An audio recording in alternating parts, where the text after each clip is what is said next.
Hello नमस्कार आप सभी को।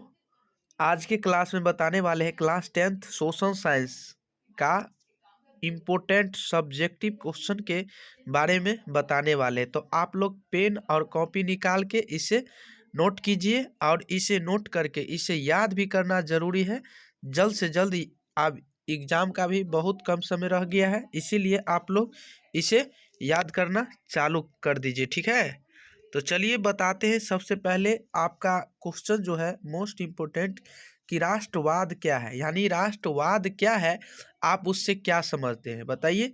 तो आपको बताना होगा कि राष्ट्रवाद यानी राष्ट्रवाद किसी विशेष यानी भौगोलिक सांस्कृतिक या सामाजिक परिवेश में रहने वाले लोगों के बीच यानी व्यापक एक भावना जो है उनमें परस्पर प्रेम और एकता को स्थापित क्या करता है, स्थापित करती है।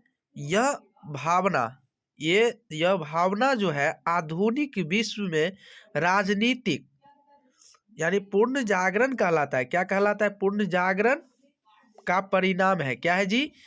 पूर्ण जागरण का परिणाम एक है, ठीक है। इसी को हम क्या कहते हैं? राष्ट्रीयवाद कहते हैं। क्या कहते हैं? राष्ट्रीयवाद कहते हैं, ठीक है। जो परिवेश में भौगोलिक में यानी सांस्कृतिक में ये जो सब सामाजिक बातों में एक बात में एकता रखते हैं उसे ही है, उस बातों को हम क्या कहते हैं जी? राष्ट्रीयवाद कहते हैं, ठीक है। तो चलिए अगला नंबर क्वेश्चन पे बने रहिएगा। आपका क्वेश्चन है दूसरा नंबर कि मेटरनिक युग क्या है, यानी मेटरनिक युग क्या है जी बताइएगा। तो ऑस्ट्रेलिया के चांसलर के रूम में मेटरनिक ने यानी चांसलर के रूम में मेटरनिक ने 1815 ईस्वी यानी 1815 ईस्वी से 1848 ईस्वी तक शासन किया। क्या किया जी? 1848 से लेकर यानी 15 से लेकर 1848 तक शासन किया, ठीक है। शासन काल के दौरान उसने यूरोप की राजनीति यूरोप के राजनीति में इतनी प्रमुख भूमिका निभाई कि इस यानी कालावधि को मेटरनिक युग कहा गया। किसे का यानी मेटरनिक युग यानी कहते हैं, क्या कहते हैं जी? मेटरनिक युग कहते हैं, ठीक है। चलिए अगला नंबर क्वेश्चन पे ध्यान दीजिएगा। बताइए तीसरा नंबर क्वेश्चन है कि यूरोपीय इतिहास में घेटों का क्या महत्व है, यानी यूरोपीय इतिहास में घेटों का क्या महत्व है जी। तो यूरोपीय इतिहास में घेटों का यानी शाब्दिक अर्थ है कि धर्म का पहचान जो सामुदायिक दंगों को देशी रूप में देते हैं। किसके? सामुदायिक को यानी दंगे को देशी रूप में देते हैं, उसे ही हम घेटो का महत्व कहते हैं, ठीक है। चलिए अगला पॉइंट बताइए। मेजनी कौन था, यानी मेजनी कौन था? मोस्ट इंपोर्टेंट क्वेश्चन है, मेजनी कौन था। तो मेजनी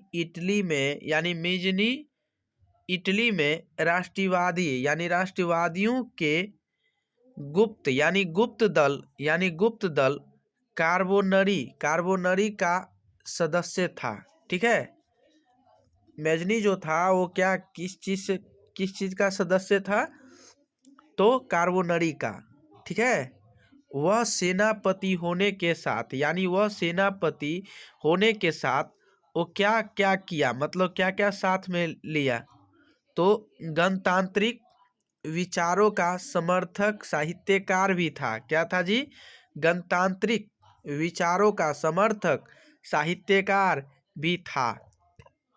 1830 ईस्वी में नागरिक आंदोलनों द्वारा मेजनी ने उत्तरी और मध्य इटली में यानी एकीकृत गणराज्य स्थापित करने का प्रयास किया। सुनिएगा कि नागरिक आंदोलनों द्वारा मैजनी ने उत्तरी और मध्य इटली में यानी एकीकृत गणराज्य स्थापित करने का प्रयास किया। ठीक है, चलिए अगला बताइएगा 5 नंबर क्वेश्चन।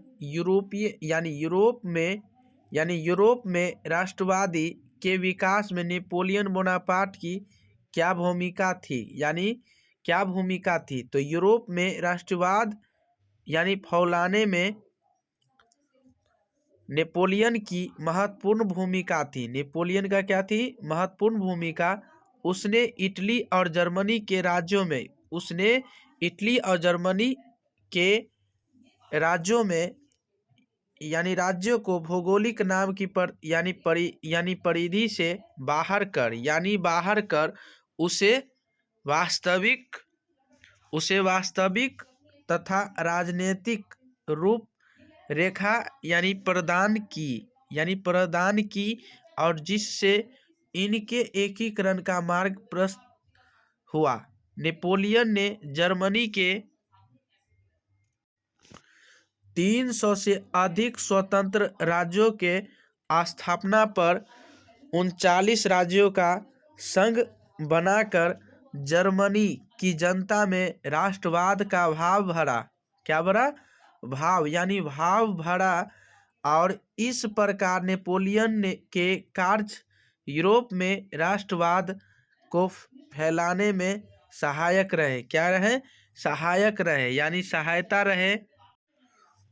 जर्मनी के एकीकरण की बाधाएं क्या थी? जर्मनी के एकीकरण में निम्नलिखित प्रमुख बाधाएं थी। ठीक है, और तो ए में देखिएगा लगभग 300 छोटे बड़े राज्य। ठीक है, बी में इन राज्यों में व्यापक राजनीतिक, सामाजिक तथा धार्मिक विशेषताएं। सी में राष्ट्रवाद की भावना का अभाव, ऑस्ट्रिया का हस्तक्षेप, मेटरनिख की प्रतिक्रियावाद नीति। ठीक है, चलिए आपका क्वेश्चन है इटली जर्मनी के एकीकरण में ऑस्ट्रिया की भूमिका क्या थी? तो बताइए, इटली तथा जर्मनी के एकीकरण में ऑस्ट्रिया सबसे बड़ी बढ़ थी। क्या थी? बढ़ थी। एकीकरण के पीछे मूलतः राष्ट्रवाद भावना थी और ऑस्ट्रिया का चांसलर मेटरनिख घोर प्रतिक्रियावादी था। क्या थी? प्रतिक्रियावादी था। और उसने इटली था जर्मनी में एकीकरण हेतु होने वाले सभी आंदोलनों अथवा प्रयासों को दबाया। क्या दबाया? ठीक है,